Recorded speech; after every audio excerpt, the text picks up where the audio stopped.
There's a version of American economic history they teach in schools. It's clean, it's linear.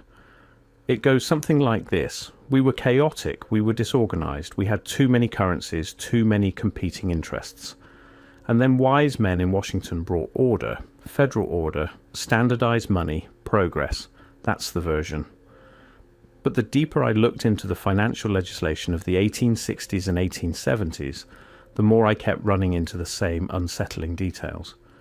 The National Banking Acts taxed locally issued currency out of existence quietly until it was no longer viable.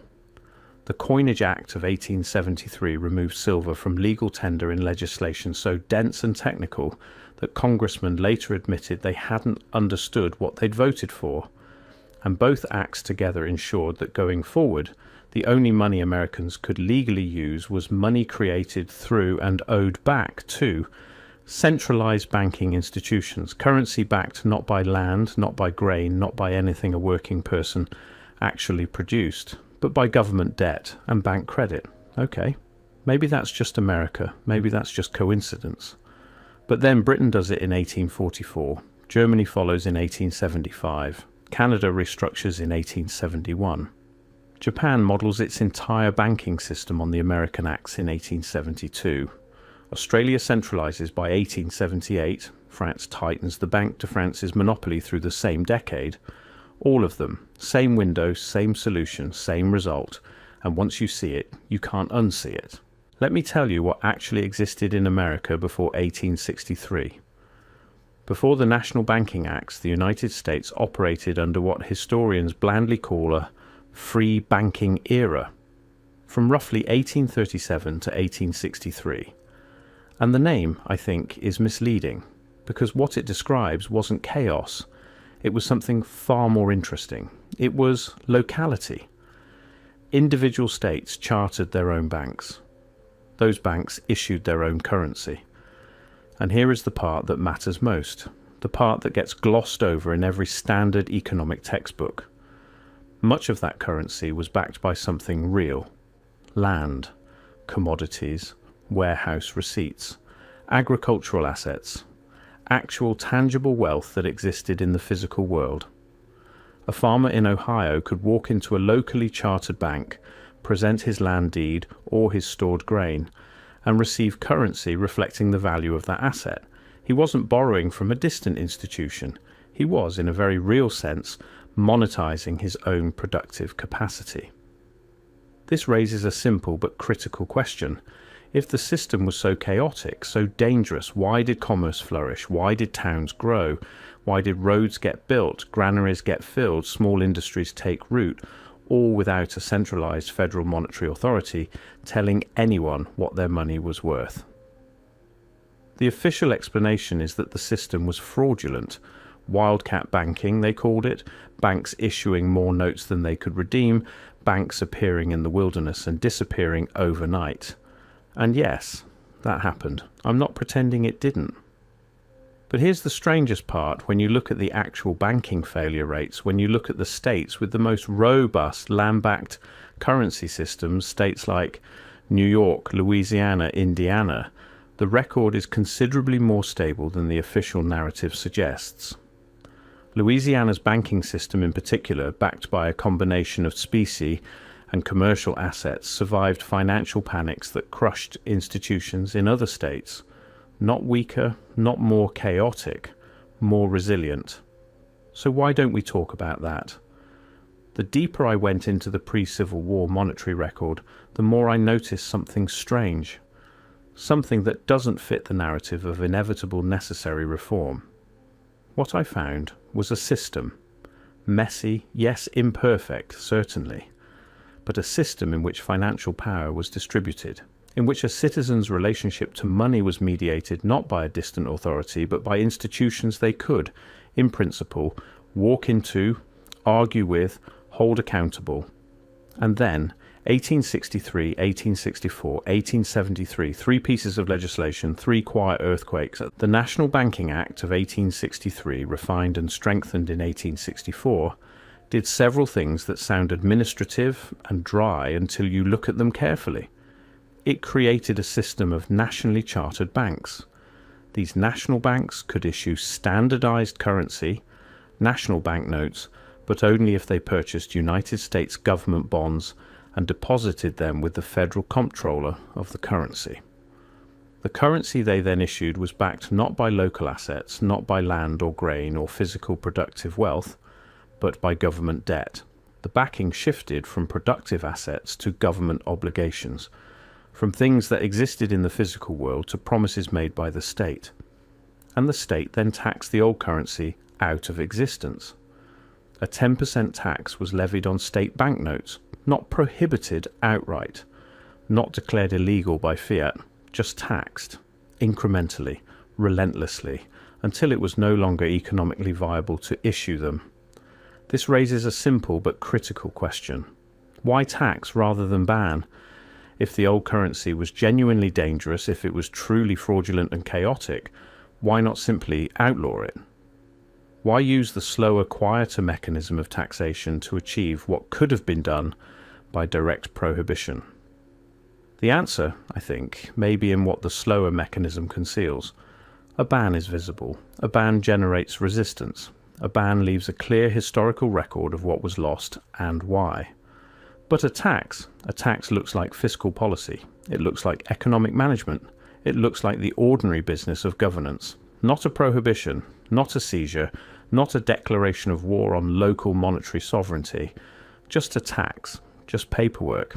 And that's where the national banking acts become impossible to ignore. Now we come to 1873. The Coinage Act, an act that even some contemporaries instead called the Crime of 73. The Coinage Act reorganized US coinage, and in doing so quietly omitted the standard silver dollar from the list of coins to be minted. Silver had been a legal tender metal since the founding of the Republic, since 1792. For 81 years, silver was money, standard, constitutional, real. And then, in a piece of legislation so dense, so technical, so deliberately difficult to pass that many of the congressmen who voted for it later claimed they hadn't understood what it contained, silver was gone. Here's the strangest part. The omission wasn't announced, it wasn't debated openly. It was buried, tucked into the technical specifications of coinage weights and compositions, where only those with specific expertise or specific foreknowledge would recognize what was happening. This raises a simple but critical question. Who benefits from the demonetization of silver? Silver was abundant in the American West. Silver was accessible. Silver was decentralized. You could mine it, refine it, bring it to the mint. It was a commodity with intrinsic value that existed independently of any bank's balance sheet, any government's bond issuance, any centralized institution's decision to extend or withhold credit. Gold, by contrast, was scarce, concentrated, held in large quantities by a very small number of institutions and individuals. Fixing the monetary system to gold alone, the effect of the 1873 Act, meant fixing it to something only a few could control. The pattern repeats with unsettling precision. First, tax away the locally issued currency. Then, remove the accessible commodity metal from legal tender. Then standardize around the remaining assets, government bonds, gold that happen to be concentrated in the fewest hands. Not reform, not simplification, not modernization, consolidation. I want to stop here and ask you something. What if this wasn't only an American story? Because the deeper I went into the monetary history of other industrializing nations in the same period, the 1860s through the 1880s, the more the pattern repeated. With unsettling precision, Britain had already largely centralized monetary authority through the Bank Charter Act of 1844, which gave the Bank of England monopoly control over note issuance and tied the currency to gold. Before that act, private banks throughout England and Scotland issued their own notes, backed by their own assets, accountable to their own local communities. After 1844, one bank, one note, one standard. And that standard backed by what the central institution held, not what local communities produced. Canada. The Dominion Notes Act of 1868 and the subsequent banking legislation of the 1870s moved aggressively toward federal control of currency issuance, restricting the ability of provincial and private institutions to issue competing notes. Germany. The Reichsbank was established in 1876, consolidating currency issuance from dozens of state banks into a single national institution following German unification. Japan. The National Bank Act of 1872, modelled explicitly, and I do mean explicitly, on the American National Banking Act of 1864, created a centralised system replacing the chaotic but locally grounded monetary arrangements of the feudal period. The pattern repeats with unsettling precision, country after country, decade after decade, as if they were following instructions they didn't fully understand, or perhaps instructions they understood very well. Within roughly a 30-year window, 1844 to 1876, nearly every major industrializing economy on Earth transitioned from distributed, locally issued, asset-backed currency systems to centralized, institutionally controlled, debt-backed monetary frameworks. The timing is not accidental. It cannot be accidental. The coordination required across sovereign nations, across competing political systems, across different legal traditions and cultural contexts, the coordination required for this to be coincidental is simply not available to probability. This is where the official explanation collapses. The official story is that each nation independently, rationally, pragmatically decided to modernize its monetary system. That each set of legislators looked at their own chaotic local situation and concluded that centralization was the answer. But the simultaneity, the uniformity of the solution, the identical mechanism tax, regulate, and ultimately eliminate the competing local currency applied across jurisdictions with no formal coordination mechanism. That's the anomaly. That's where I keep getting stuck. Let me be precise about what this transition created. Not what critics claim, not what partisans assert, what the structural mechanics of the new system actually produced. Under locally issued, asset-backed currency, the creation of money was tied to the creation of value. A farmer who grew wheat, stored it, and obtained a warehouse receipt that functioned as currency, that farmer had expanded the money supply in proportion to real productive output.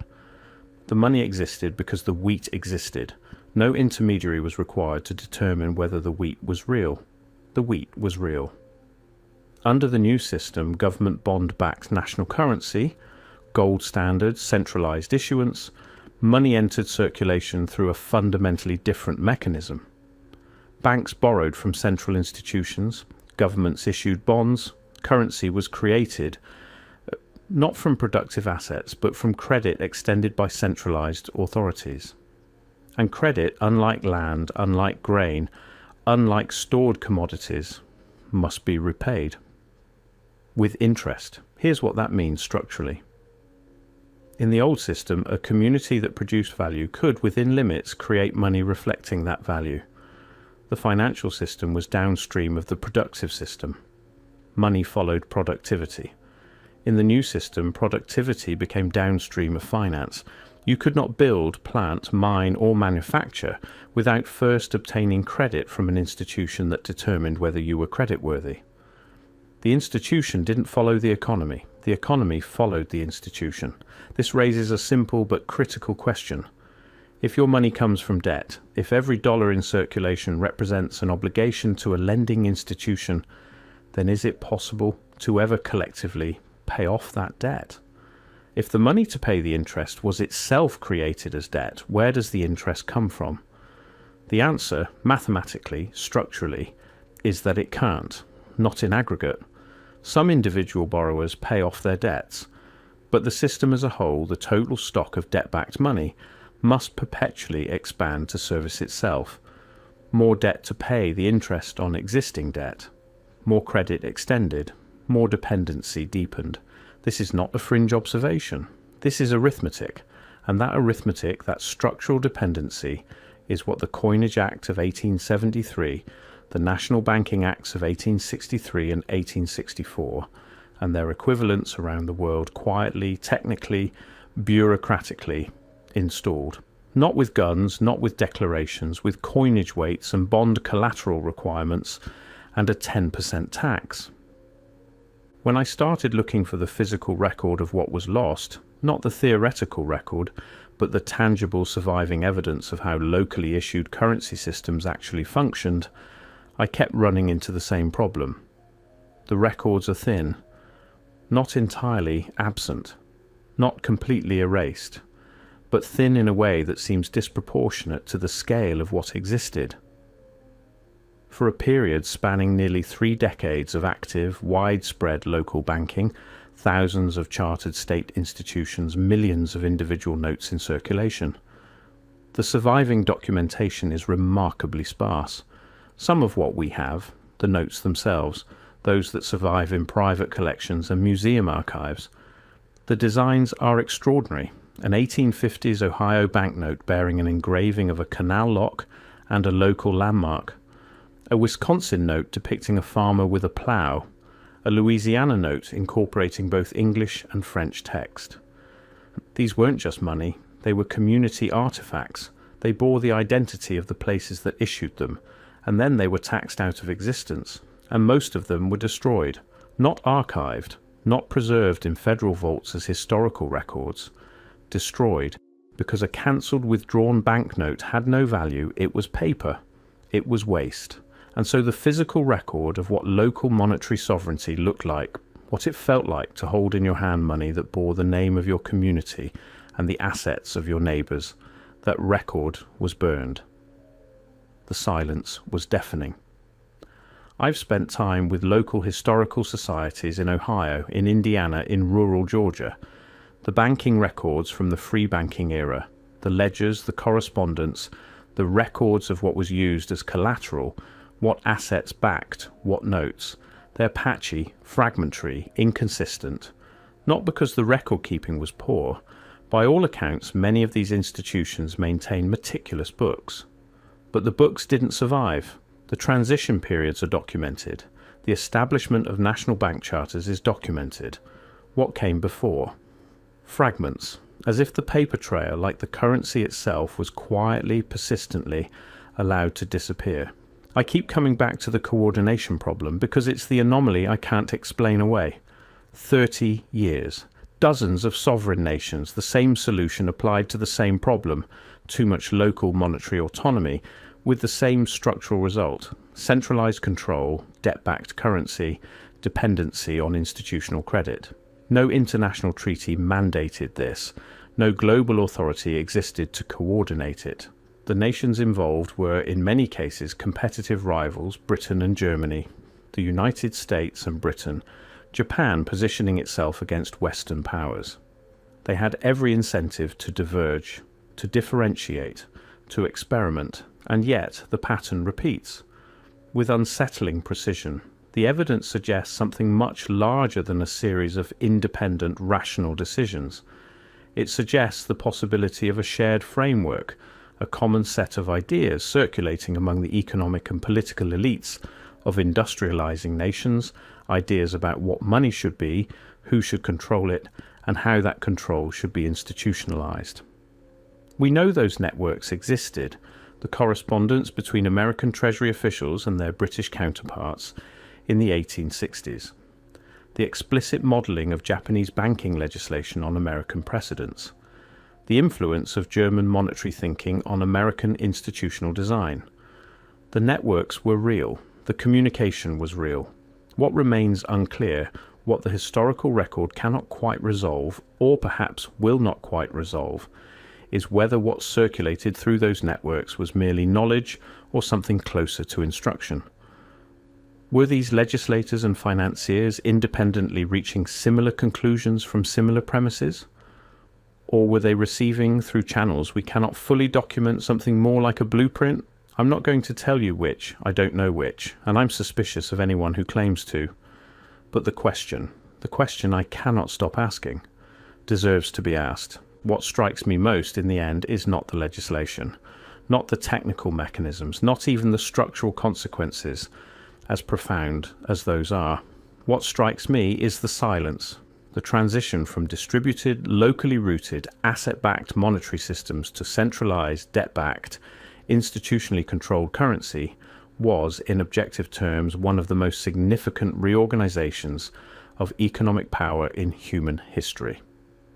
It fundamentally altered the relationship between ordinary people and the institutions that governed their financial lives. It shifted the locus of monetary creation from community to institution, from productivity to credit, from the tangible to the obligatory. And it happened with almost no public debate about what was actually at stake. There were critics. The free silver movement in the 1870s and 1880s understood, at least intuitively, that something fundamental had been taken.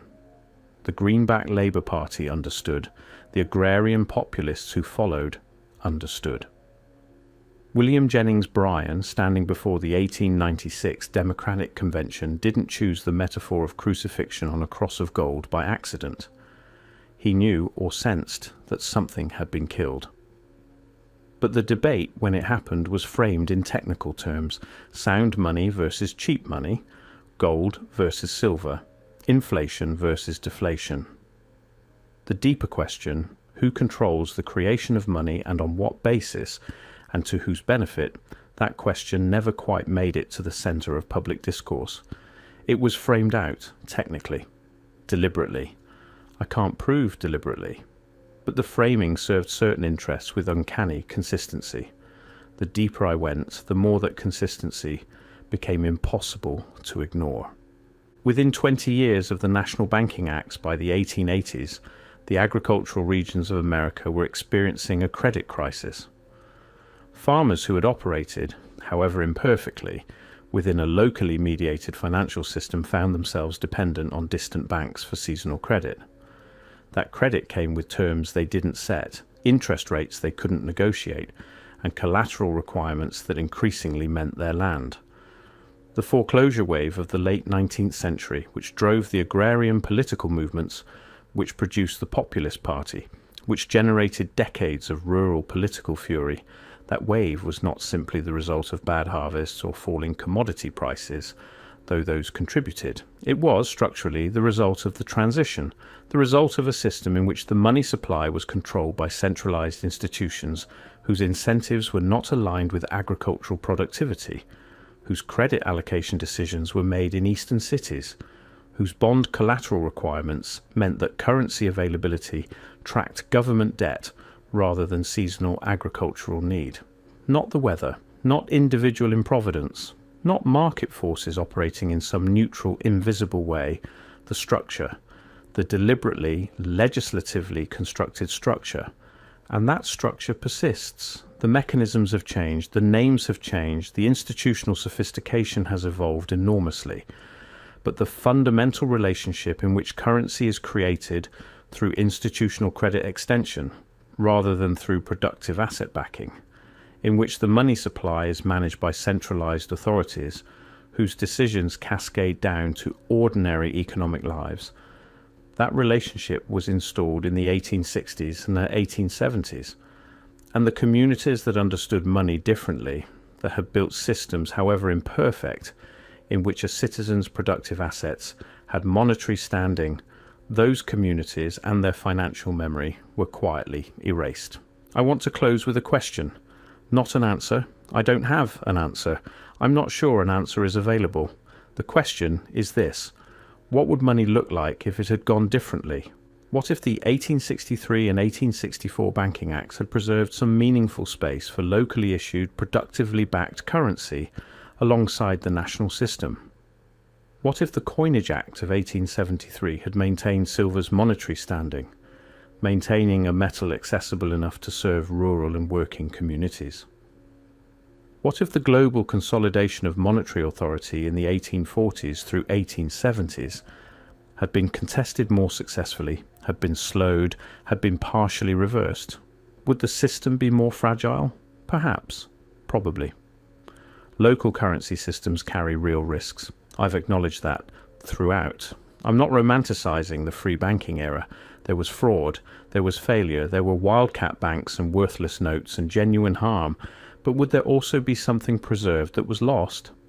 Some meaningful connection between productive capacity and monetary standing? Some check on the indefinite expansion of debt?